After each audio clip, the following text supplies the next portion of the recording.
Hello everybody and welcome back to another video. Today I'm watching The Cold War by Oversimplified. I know a decent amount about the Cold War, but maybe I'll learn something new here. Also, this is an oversimplification of historical events, so if something is wrong, don't get mad at me, get mad at the video. The year is 1917.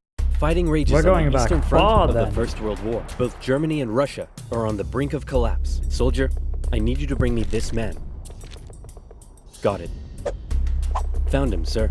What? Who the fuck is that? Not Lenin. A hippie? Lenin, the Russian communist. What? Why would I need a beetle? Lenin, the Russian communist. He was exiled to Switzerland. You know what? I'll do it myself.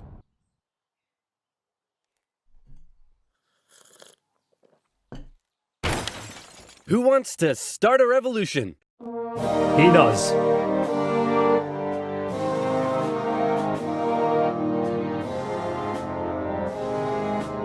Didn't he get overthrown almost immediately too?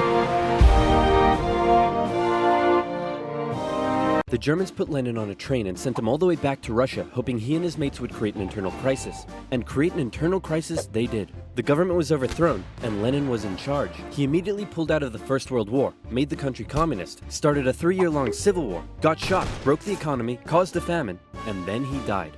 On his deathbed he said, "Hey man, tell whoever's in charge of giving people jobs not to let that jerk Stalin become the next leader. By the way, who did I put in charge of giving people jobs? That would be Stalin, sir." Stalin was a rising force in the Communist Party. He still had some opponents, but conveniently, all of them were arrested or disappeared. So that was lucky. And just so like Stalin modern day took over. Russia. He implemented his 5-year plans, which See, nothing transformed has the country changed. from an agriculture-based economy to an industrial one. And like Lenin before him, he reigned All your with political terror. opponents Anyone just who suddenly dared disappear, criticize fall out of oppose windows, him or would go either to prison. be killed or left to rot in the horrendous Soviet work camps. Then a short man with a silly mustache tried to take over the world, punched the Russians all the way to Moscow, and then the Russians, with some help from their faithful ally, the Winter, punched them all the way back to Berlin. And At the this point, Americans, being allies, Lend-Lease. America, the UK, and the Funny Soviet how everybody Union seems to were forget good that. chums. They held a couple of conferences near the end of the war to decide what would happen next. Hey Stalin, after all 3 the trials pieces and of shit right tribulation, here. you must be pretty happy to be standing here in Berlin. Tsar Alexander made it all the way to Paris.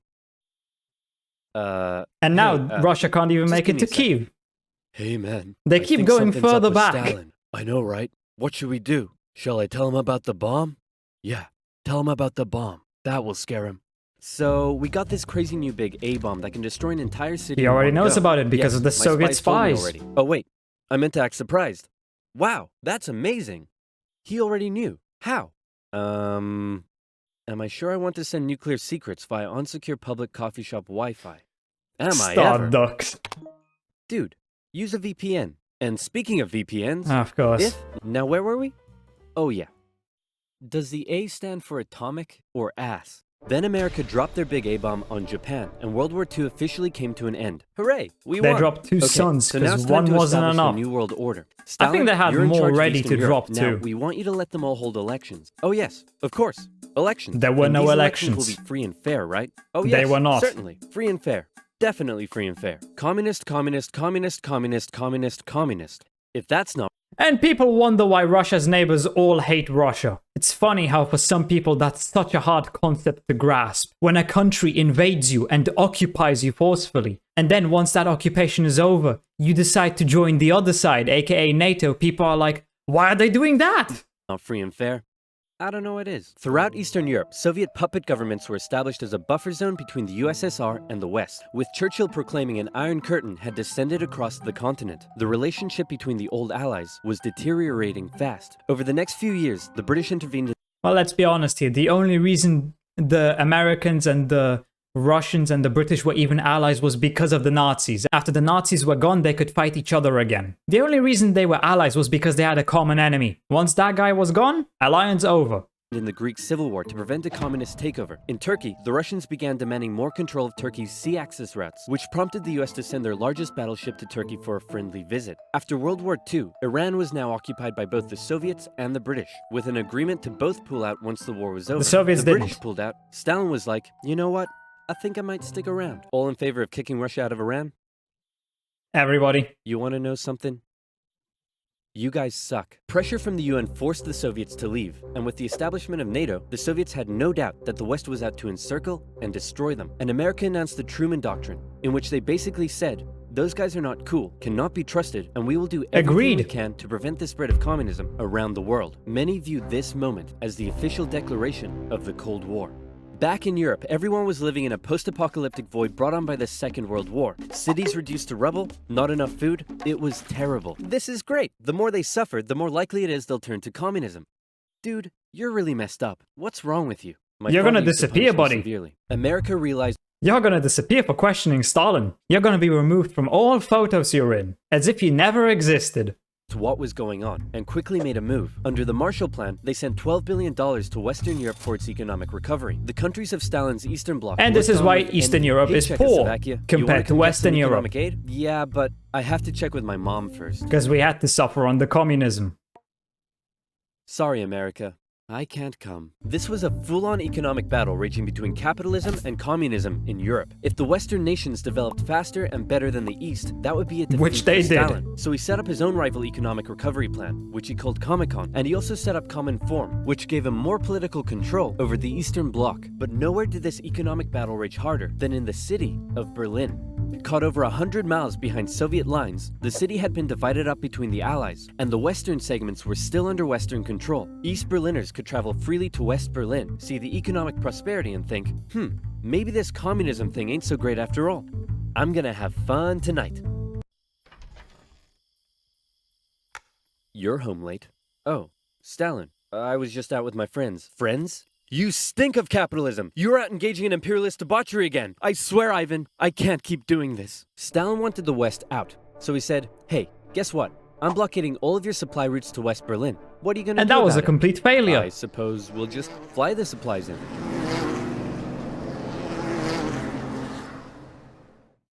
Alright, Truman. You in this round. The Berlin airlift was an incredible undertaking and a major success for the Western Allies, and Stalin ended his blockade of West Berlin. His aggressive actions worried the West, but not as much as this did. You know, I'm not sure why some people were surprised that after World War II the Soviets tried to take over Europe. They wanted to do that before. The Soviets always had ambitions to take over the rest of Europe. So yeah, fuck the Soviets. Would have been better if Hitler wiped them all out. The Soviet Union had developed their very own atomic bomb. The USA no longer had a nuclear monopoly. The world now knew that if a major war broke out between the two superpowers, it would be more destructive than anyone could imagine. So it was comforting when Stalin came out and said that war between the Soviet Union and the West was unlikely. Oh, wait. That's not what he inevitable. said. He said it was inevitable. Hey, you know who I haven't checked in on in a while? My good friend China. Communist. Whoa, what happened to you? What happened to them was a full-blown civil war that had been going on since 1927. The People's Liberation Army, under the leadership of Mao Zedong, successfully defeated Also the Republic another of China, piece of who shit. fled to Taiwan. The now communist China and the Soviet Union signed a mutual defense treaty. This was terrible news for the West. But wait. There's more. After the Second World War, Korea was divided along the 38th parallel. In the north, the Soviets set up a communist regime. In the south, America set up an anti-communist regime. Both And then were it led by went very back and forth a sweet-looking couple old of men, but don't times. let that deceive you. They were both ruthless dictators, and both dreamed of reuniting Korea under their own regime. Now that he had the bomb, Stalin was feeling a little more cocky, and he finally gave Kim permission to attack. The North launched a surprise invasion of the South on June 25, 1950. With Soviet aid, the North Koreans steamrolled through, taking Seoul in just 3 days and replacing one ruthless dictator with another. The UN were freaking out and quickly created an emergency force made up of troops from 16 countries to defend the South. The West still held Busan and made landings at Incheon near Seoul. They pushed the North Koreans out of Seoul, replacing the ruthless dictator that had replaced the first ruthless dictator with the same ruthless dictator that had previously been replaced by the new ruthless dictator. And the West then continued all the way up the Korean Peninsula. Then At this China point, got China was getting involved, then word it that the went UN back may to a just keep stalemate. going. The US had sent this guy to lead the operation. After winning the Pacific Theater of World War II, General Douglas MacArthur's head was big and his balls were bigger. He reassured President Truman that there was absolutely no way at all that the Chinese would ever get involved. Meanwhile, Well, half a they million did. Chinese troops were crossing into Korea. Nuke 'em. No. Nuke 'em. No. Ah, come on. You're fired. The US considered the nuclear option, but now that the Soviets also had the bomb, they didn't want to risk all-out global destruction. The communists And that is why they should have fought the Soviets before the Soviets got their own nukes. pushed the West right back almost to the exact same spot they had all started from, and they ended up in a stalemate, where they remained until both sides finally agreed to work towards a peace settlement in 2018. Back in America, Americans decided they wanted a new president who would be tough on communism, so they elected famed World War II General Eisenhower, who is really hard to draw. It's 1953. Hey Stalin, how you doing? Oh, he's dead. He had a cerebral One of the hemorrhage best and his moments in reign of terror history, kinda came back to the bite him death in of the ass Stalin. because he had imprisoned all of his best doctors, and those that were left were too terrified to treat him. The new leader, Nikita Khrushchev, called a meeting and said, "Hey guys, you know how Stalin was imprisoning and murdering us all for doing basically nothing? Yeah, he was kind of a jerk." One of the things I hate is how there are people who actually praise the Soviet Union and Stalin, because anybody who knows anything about the time in history when Stalin was in charge knows just how fucking terrible he really was. But obviously those idiots don't know real history, they only know whichever propaganda they listen to. You could be arrested for something that nobody would care about these days. You destroy a picture of Stalin? Off to the gulag with you for 10 to 20 years, maybe longer, and you'd probably die there anyway. But yeah, there will always be idiots who glaze tyrants. It's just how it is. I'm really not sure how this is news to you. Khrushchev went on a campaign of de-Stalinization. Statues of Stalin were taken down, Stalingrad was renamed, and Khrushchev announced that he wanted the Soviet people to be happy and would allow greater freedom in the Soviet Union. So how did that work out? Well, an uprising in East Germany was brutally suppressed, a revolution in Hungary was brutally suppressed, and demonstrations in Poland were brutally suppressed. Although he did finally allow some mild reforms. Back in the Soviet Union, he permitted more cultural expression, but then began banning stuff based on his own personal taste. Modern art looks like a child urinated on a canvas. Banned. Jazz I agree with sounds him like on the that feeling one. of needing Modern art is dog shit. It's not even art, it's just garbage. to fart. Banned. Your poetry is really depressing. How could anyone in the Soviet Union be depressed? You're banned. Because Khrushchev you wanted live in the Soviet people to be Union. Of happy, course you're gonna be but depressed. Not like that. Or that.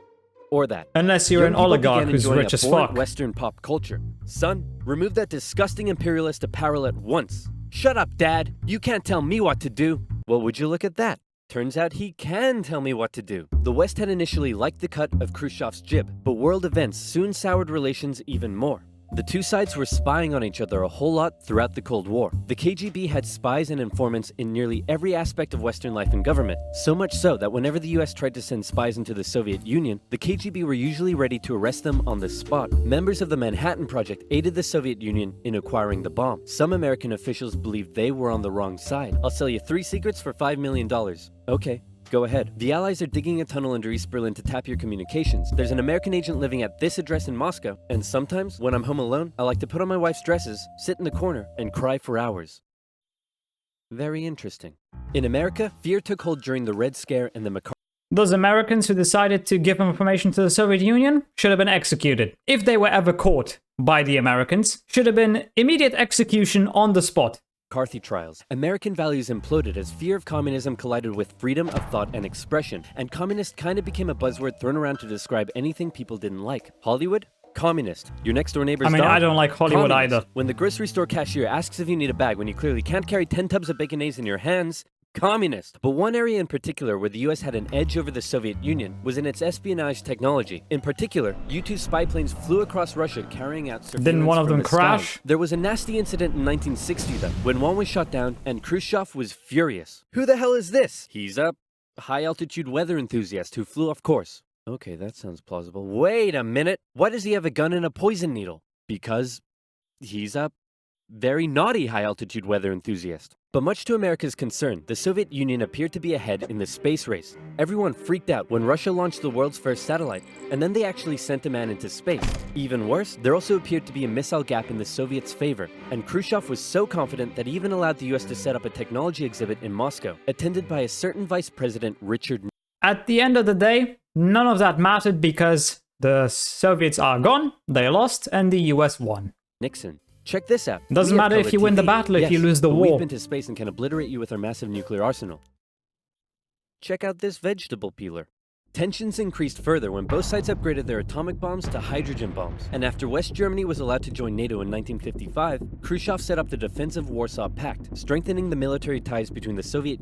Is this where Yugoslavia leaves? Yugoslavia left at some point, I just don't know when it was. And I think Albania did as well. Also, why is Austria just neutral on this map? Up until a certain point, Austria was divided the same way that Germany was, into 4 different spheres of influence. The American, French, British, and Soviet ones. Same with Vienna. Yeah, even at the beginning, it looks completely blue. Okay, so that's the first mistake in this video, that I've noticed at least. its satellite states. In 1960, Americans decided they wanted a new president who would be tough on communism, so they elected John F. Kennedy. The Soviet Union was advancing its technology, but it was also bleeding its coffers dry, and all of the money was going towards the military, not the people. Life under communism was still as hard as ever, and Berlin remained a thorn in the Soviet side. The contrast between the economically prosperous West and the struggling East was clearer day by day, and East Berliners were still able to freely travel to the West. Now, that would many change of them were soon deciding enough. to stay there. Millions defected to West Germany via West Berlin, causing Eastern factories to lose workers and taking a heavy toll on the economy. Soviet leaders decided this couldn't continue any longer.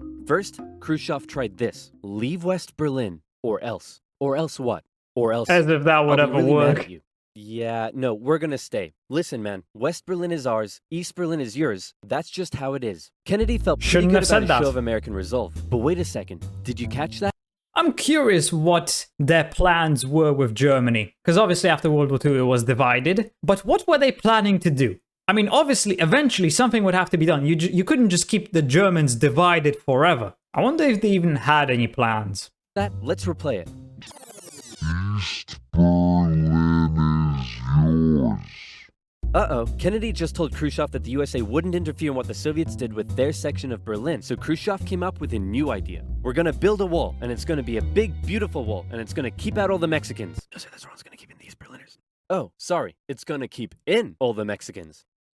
On August 13th, 1961, Berliners woke up to find their city divided into two, with barbed wire and guards blocking the border between East and West. Over time, a wall was constructed throughout the city. Families were torn apart. Thousands would risk their lives escaping over the wall, and hundreds would die trying. To the despair of Berliners, the West were unable to do anything about it. But the wall did put on full display the failure of the communist system. As Kennedy said, democracy is not perfect, but we have never had to put a wall up to keep our Democracy people is in. not great, As but it's part of the still far agreement better between than the two sides, communism. US diplomats were still allowed to travel to East Berlin, but suddenly, East Berlin crossing guards started giving them the business, and Kennedy was like, nah-uh. In October, the US rolled tanks up to the crossing point at Checkpoint Charlie as a show of strength. The Soviets did the same, and the two were in a standoff. They stayed like that for 16 hours, and the world braced for nuclear Armageddon. Thankfully, though, Kennedy called Khrushchev directly and was like, hey man, this is getting way too hot. How about you back your tanks up by an inch and we'll do the same? Sounds good. Okay, how about you back your tanks up by another inch and we'll follow suit? Alright, hey, you want to do another inch? And then they just both slowly very inched slowly backwards. inched away from the apocalypse. Phew, let's hope that's the biggest crisis of my presidency. It Nah. On to part 2.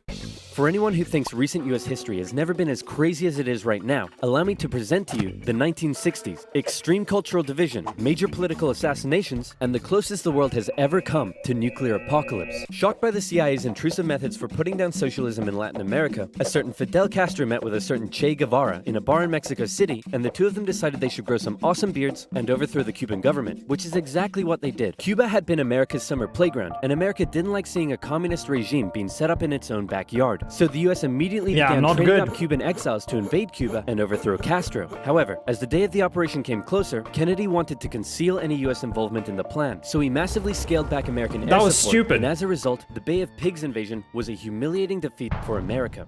He should have really just went for it. But Castro felt there was still an impending US threat to his regime. Meanwhile, in the Soviet Union, Khrushchev had a lot of medium-range nuclear missiles that couldn't reach America, but they could if they were positioned, say, on an exotic Caribbean island off the coast of Florida. Hey, I'm a communist who hates America. You're a communist who hates America. You know what that means? We should fall in love. I was just gonna suggest you set your missiles up in Cuba. Oh, no, you're right. That's a better idea. Be still, my beating heart. On October 14th, 1962, a U-2 spy plane over Cuba noticed something strange. Sir, you need to look at this photograph. You're right. That's the cutest dog I've ever seen. Sir, I was referring more to the Soviet missiles. America freaked out as they realized what was going on. Just They were place your own completely missiles in vulnerable, Europe. and they had Problem to act fast. solved. They knew that airstrikes or an invasion of Cuba would likely mean nuclear war with the Soviet Union. So Kennedy came up with another idea. And that's why you should have made the first invasion bigger and more successful. Because now you can't do it again. Before, it might not have triggered a world war. Now it almost certainly will. This is why you need to invade countries before they set up alliances. Kind of like how Russia is invading Ukraine. The only reason they're able to do that is because Ukraine isn't officially in any military alliance. Had Ukraine been in NATO, Russia would have never invaded them, and this war would have been avoided. A blockade. The US Navy announced it would stop and search any Soviet Starve them ships out. heading to Cuba and would sink any that did not comply. In response, the Soviet put its military into full combat readiness. The US did the same and began drawing up plans for an attack on Cuba. Things Not were yet for escalating Mexico. fast, and both superpowers were getting ready for World War III. Emergency communications between the two sides broke down as Khrushchev rejected Kennedy's demands for the missiles to be removed. And for the first time in history, US Strategic Air Command moved to DEFCON 2. DEFCON 1 means nuclear war. The Soviets shot down a U-2 spy plane over Cuba. A Soviet nuclear submarine in the Caribbean mistakenly believed war had already broken out, and two of the senior officers gave the go-ahead to One fire its guy nuclear stopped torpedo. it from Thankfully, happening. The third senior officer, this beautiful man, refused to authorize the decision. The US finalized its The only Soviet person I will ever respect. That one guy. preparations, and I kid you not, the day before the US were set to decide the day and time for the Cuban invasion, Khrushchev was like, hey, you know if you just removed your missiles from Turkey, we'd remove ours from Cuba? Yeah, I that wouldn't sounds trust good the to me. Russians. It was a bit more complicated than that, but at the last second, the two sides finally came to an agreement. Soviet missiles were shipped out of Cuba, and the world breathed one gigantic sigh of relief, except for one guy, who was bloody livid. Phew! Let's hope that's the biggest crisis of my presidency. Nope, there's Unfortunately another for one. him, his presidency was to end with one. Having nearly blown up the planet, a few changes were made. First, the superpowers agreed to a limited test ban treaty. Secondly, the Soviets ousted Khrushchev and replaced him with Leonid Brezhnev, who was a kisser. He liked to kiss. Both sides were deeply concerned at the prospect of nuclear war, but still, the arms race raged on throughout the 60s and 70s. US intelligence worked out that the Soviets' nuclear arsenal was not as powerful as they previously thought, but in fact, it was America that held the advantage. ABMs and MIRVs were developed, and the doctrine of MAD. If both sides knew they would be completely destroyed by a nuclear war, neither would risk starting one. But even without war, the world was already feeling the effects of nuclear weapons. In 1966, above the pleasant town of Palomares in Spain, the US a lost bomber some. collided with a tanker mid-air, and 4 hydrogen bombs fell and landed near the town below. It hasn't exploded, so I'm sure everything's fine. Whoa, Nope. boy. Hey, I wouldn't eat that if I were you. Okay. What were you gonna do today? Too late, she Go for a probably swim? already has cancer. Yeah, I wouldn't. Are you breathing right now? Yeah? I wouldn't. I wouldn't. It took the Americans 2.5 months to find one of the bombs, which had gone missing For in the one? ocean. This was the 14th time America in the had lost ocean, a okay. nuclear bomb since 1950. Nobody knows how many bombs the Soviet Union lost. So sleep well tonight. Hundreds, After probably. Kennedy's assassination, Vice President Lyndon B. Johnson took With how incompetent Russia has always been, the Soviets probably lost, at least 50. Hell, most of the current nuclear weapons they have probably don't even work, if the state of Russia's military is anything to go by. took over, and he inherited a developing crisis in the east, Vietnam. Back in the 50s, the Vietnamese had kicked their French colonizers out once and very for all, thick and the Vietnam. country was divided into two. In the north, a communist regime, and in the south, an anti-communist regime. And now both were normal led Vietnam. by very sweet-looking old men. But don't let that deceive you. They were both ruthless dictators, and both dreamed of reuniting Vietnam under their own regime. So the north established the National Liberation Front, also known as the Viet Cong, to carry out a campaign of guerrilla warfare in the south with Soviet support. The US sent advisors to help train the South Vietnamese to deal with the threat, but President Diem's brutal policies pushed more and more South Vietnamese to support the Viet Cong. And over the next decade, the situation escalated to a breaking point. America feared the domino effect. That is, if South Vietnam fell to communism, would Cambodia be next? Then Laos? Thailand? Burma? India? LBJ had to make a choice India, that between would not losing happen. South Vietnam or sending in the troops. And so in they went. From 1965, America found itself in a war unlike anything it had ever fought before. Let's play Spot the Viet Cong Soldier. The tree starts speaking Vietnamese. Did you see him? Of course not. That's because millions of young American men were drafted and sent to fight a ruthless enemy who used the thick jungle as its shield. It was nearly impossible to tell where the enemy was, or worse, who it was. And as a result, the civilian population Well, that could have been solved if the enemy weren't cowards who hide behind civilians. Like terrorists. In the Middle East, they love hiding behind civilians and then blaming the people who are trying to kill the terrorists. got caught up in the brutal crossfire. The city of Saigon found itself under regular attack, and America launched a bombing campaign in the north during Operation Rolling Thunder. The Viet Cong used the Ho Chi Minh Trail running through Laos and Cambodia to supply the campaign. It was a long and brutal war, and I could never do it justice in this video. But in terms of the Cold War, he still Vietnam hasn't was made that probably video. the biggest of many, many global conflicts that signaled a turning point. Under the threat of nuclear war, the two superpowers began working to make their relationship more constructive, and as a result, their ideological battle shifted away from just the have potential smaller of countries direct fight. conflict and more towards attempting to influence smaller proxy wars around the world. In the Middle East, the Soviet Union provided aid against Israel during the Six-Day War, and then again when the US backed Israel during the Yom Kippur War. In Africa, the Angolan Civil War saw US-supported South Africans fighting Soviet-supported Cubans. In the conflict between Somalia and Ethiopia, the superpowers interestingly switched sides as regimes changed, and the US continued fighting the spread of communism in its own backyard, funding the famous Contra groups to fight the socialist junta in Nicaragua. These proxy wars were fierce enough to begin with, but superpower intervention amplified the destruction and created alarming levels of human suffering throughout the Third World. And in Vietnam, that human suffering was all being broadcast back home via good old television. Going into the late 60s, America was a changing nation. This became this.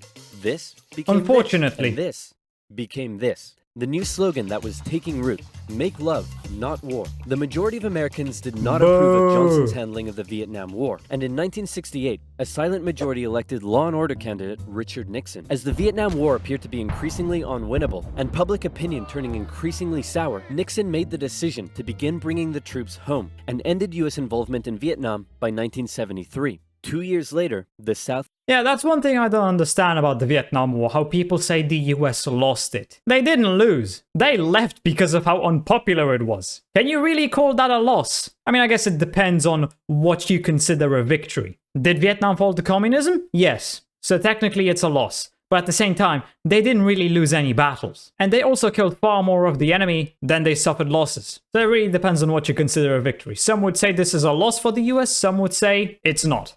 fell.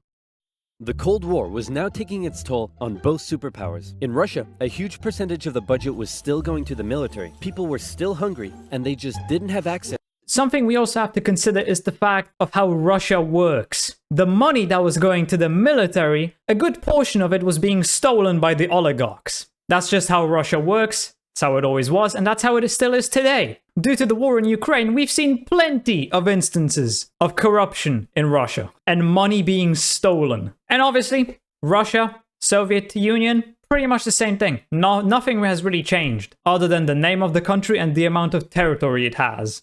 To the same lifestyle and goods as the West. And what did they have to show for it? They weren't even winning the space race anymore. Both sides needed to reduce spending in order to rescue their economies, and so both welcomed with open arms an easing of hostilities, otherwise known as détente. To improve relations, Nixon became the first US president to visit Moscow in 1972, and Brezhnev returned the gesture a year later. A number of treaties were signed, including the 1972 SALT agreement that limited nuclear weapons. Relations with China were even improving via ping-pong diplomacy when the US table tennis team went on a tour of the People's Republic. However, internally, China was still pushing anti-capitalist propaganda, which led to some mixed messages. Nixon even visited China in 1972, and it was a barrel of laughs. Today, the president walks among priceless treasures from China's golden age.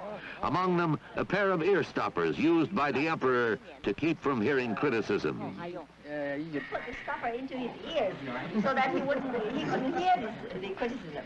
Give me a pair of these. 他是不是给我一对啊？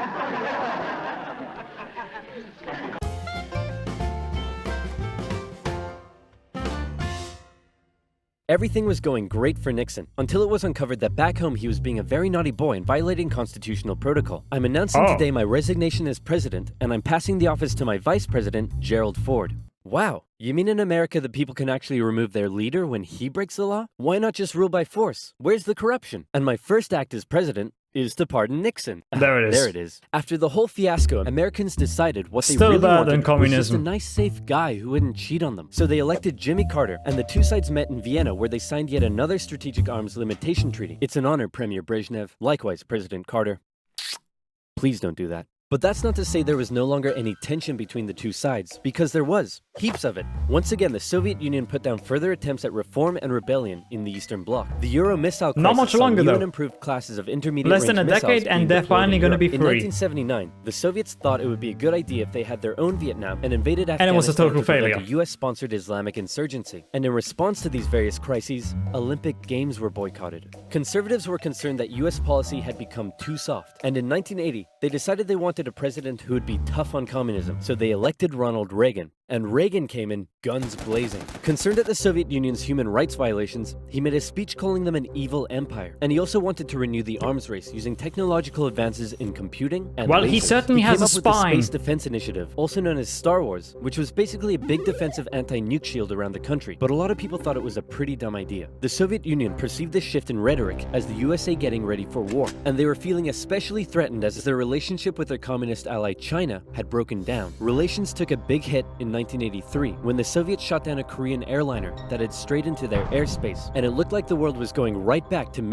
The Russians really love just shooting down airplanes, don't they? You have this incident, you have Smolensk. People say it was a crash. Most likely it was shot down by the Russians. It's also not the first time a Polish president died in an aircraft crash. The other time was 1943, after leaving the Middle East. A Polish president died in another plane crash. Convenient, isn't it? You know, 1943, around the time when the Polish were basically betrayed and given up to the Soviets by the Western powers. But whatever. If you want to believe it was a crash, by all means, you can believe that. Just know you're wrong. mid-20th century Cold This is War Russia we're tension. talking But then about. Brezhnev got really old and died and was replaced by this guy who was really old and died and was replaced by this guy Both who was of those really old and crashes died, were and not he accidents. was replaced by Mikhail Gorbachev. Coming into office in 1985, he was the real game changer. His philosophy differed a lot from previous Soviet leaders. He felt that the reason the Soviet system and economy was struggling was that it didn't allow the Soviet people to find satisfaction in their work because they weren't allowed to speak freely and lived in fear. Gorbachev wanted the Soviet people to be happy, but unlike previous Soviet leaders, he actually made the change happen. Within the first couple of years, he began the political movement for more openness and transparency, and the restructuring of the Soviet political and economic systems. And change very quickly took effect. People could criticize the government, they could enjoy Western pop culture, the media interviewed Margaret Thatcher, but most importantly, the Soviet people could now enjoy Pizza Hut. All hail to Gorbachev. He also knew that You know, that's one thing I love about people who praise communism and hate capitalism. Those people love criticizing their current governments. If they instead had communism, like in the Soviet Union, the moment they say one thing about the government, they suddenly disappear. Or they fall out of a window. Or they end up in prison. I'm sure they would still love communism if that happened. that the arms race needed to end in order to rescue the Soviet economy, and a positive relationship with the West must be established. Constructive dialogue reopened and resulted in the INF Treaty, which saw all intermediate-range missiles eliminated, which was huge. Reagan's tone towards the Soviet Union began to soften, and things were looking up.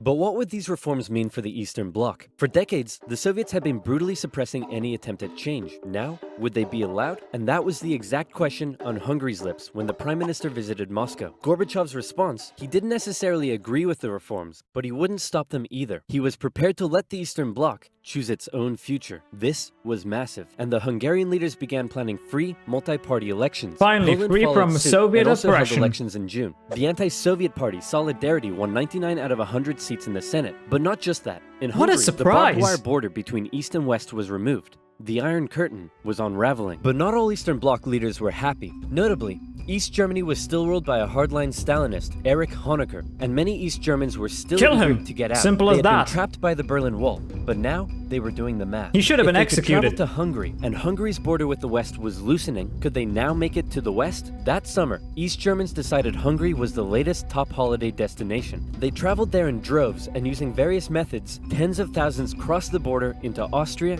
and the West. Honecker was furious, and blocked travel to Hungary, but that civil liberties train had started rolling, and it wasn't stopping. Thousands more flocked to the West German embassy in Prague, where they stormed the fence around the embassy gardens, and a temporary refugee camp was set up. In September, deals were struck to allow the refugees to travel west via train.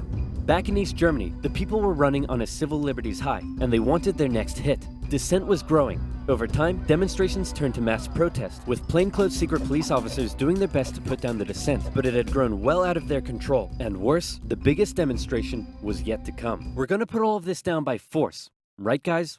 Nope. Guys? Unfortunately, everyone had realized what he had not. This was bigger than them, and the entire East German Politburo voted him out of power. On November 4th, Shoulda over killed him. 500,000 East Germans took to the streets of East Berlin. For It's the many, least there he was still deserved. one big target left in their sights: That damn wall. The pressure on the East German government Should have was been too tortured great, before and being on killed, November but 9th, whatever. They made a bit of a chaotic announcement that the travel ban between East and West was being lifted. The change wasn't meant to take effect until the next day, and crossing guards still had orders to shoot on sight any who tried to cross. But that night, huge crowds gathered at the crossing points, and the guards were overwhelmed. In an astronomically historic moment, after decades of family separation and travel restriction, the people were allowed to pass through. East and West Berliners couldn't believe it and celebrated together throughout the night. Some even climbed the wall and began to topple it. The Iron Curtain had fallen, and a year later, Germany would be reunited. Elections in Bulgaria, a peaceful revolution in Czechoslovakia, and a violent one in Romania brought to an end communist authority in the Eastern Bloc. America decided it would be best if it just stayed away and let the change happen, as the Beautiful anti-communist moment in movement history. continued all the way Finally back free to from Moscow. Russian Gorbachev oppression. had given the people the freedom to demonstrate. Now, they demonstrated for an end to the communist single-party rule, and Gorbachev had to give in. For the first time in history, elections were held in which candidates not officially endorsed by the party were allowed to run. Ambitious rival of Gorbachev, Boris Yeltsin, led a growing My parents, grandparents, and pretty much everybody in my country who is over the age of 40 told me plenty of stories of what it was like to live under Soviet occupation. And I would say that whatever they told me is far closer to the truth than whatever some retards over in the United States are gonna say about communism. Because they've never experienced it, unlike the people here in Eastern Europe.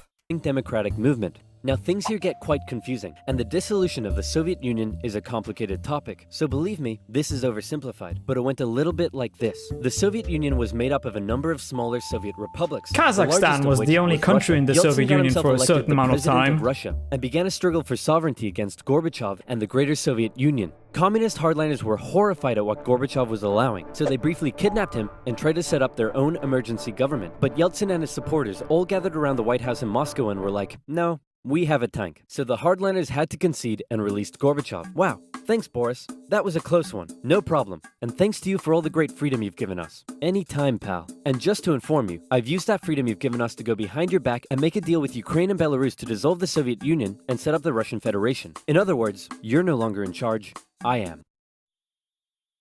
Dude. So uncool. And so decades of tension and the everlasting threat of nuclear war finally came to an end as democratic governments were established in many of the old Soviet republics, and the world got along together forever after. Right, guys? Well, many of those governments were still run by Soviets who were pretty much being controlled by the Russians. Look at Belarus. Lukashenko, he's just a Russian puppet, as were plenty of other leaders in all of these other countries. So they were technically free, but not really. They were still controlled by Moscow. World War III coming sooner or later. Yeah, not gonna happen. Who would you even fight in World War III? Russia? They're not a threat, not anymore. The myth of the great Russian army has been destroyed 3 years ago with the failed invasion of Ukraine. So yeah, who would you even fight? China, I guess. They're the only ones. And yeah, that's pretty much it. Yeah, World War III, not gonna happen anytime soon. That's for sure. Well, I mean, I guess it depends on what Trump does. Yeah, great video. Obviously, some stuff was not mentioned, but this is an oversimplification, so that's to be expected. And I think I've said pretty much everything I wanted to during the video, so one more time, just to be clear, fuck the Soviets. Hope you enjoyed this video. If you did, consider subscribing and leaving a like. If you're interested, why not watch this video right here? And with that, I hope I'll see you in the next video.